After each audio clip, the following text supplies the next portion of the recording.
Magandang araw po ulit sa inyo. Ngayon po ay magluluto ako ng chicken asado. Ito po yung mga sangkap na aking gagamitin. Yan guys.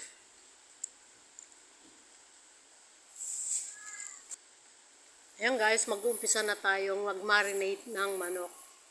I-marinate natin yung manok ng mga 15 minutes. Ayan guys.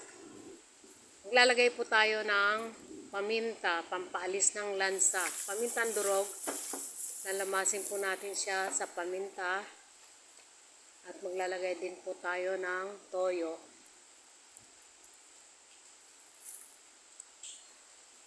Ayan guys. Maglalagay din po ako ng bawang, ng sibuyas. At ilalagay din po natin yung ating pineapple juice.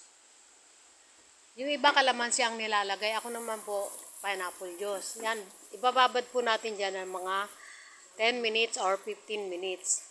Maglalagdag po ako ng asin, iodized salt. Yan guys. Yan guys. Naibabad na natin 15 minutes. Ayan po. Piprituin ko na po siya.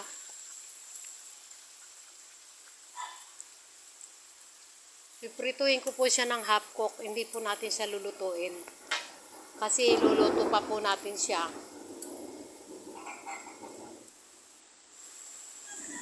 Ayan po guys.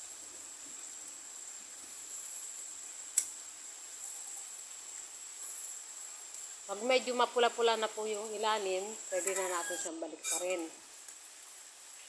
Ayan guys, pwede na natin balik pa rin yung ating chicken. Medyo mapula na siya.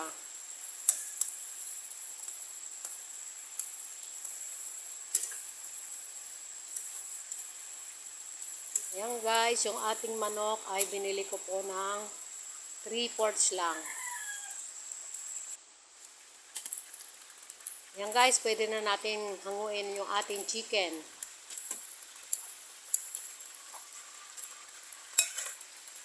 Isa-isay natin hahanguin natin isa-isa. Pagkatapos ay magigisa na po tayo ng mga sangkap. Piprito ko po muna yung patatas. Diyan ko na rin po ipiprito sa pinagbabara ng chicken para malasa. Ayan guys, mag-uumpisa na po tayong maggisa ng ating bawang. At isusunod po natin yung sibuyas na tinadtad. Ayan guys. At pagkatapos lalagay na rin po natin yung kamatis. Yung kamatis po, tinadtad ko ng maliliit at saka tinanggalan po ng buto. Ayan po guys. At ilalagay na rin po natin yung ating chicken na pinirito kanina.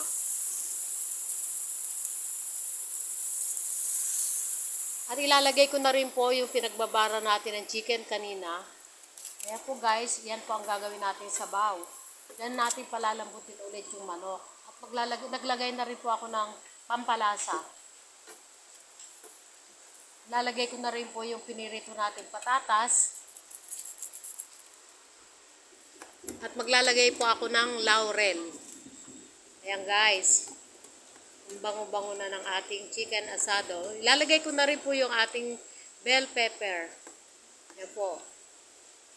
Pakukuloyin po natin siya dyan. Ayan guys, halu-haluin natin para pantay ang lasa ng ating chicken.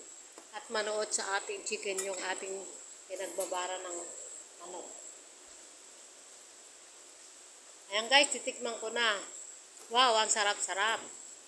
Ito na po yung ating chicken asado.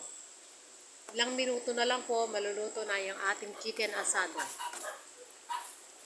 Ayan guys, okay na po ito. Ito na po yung ating chicken asado. Ayan guys, thank you guys for watching.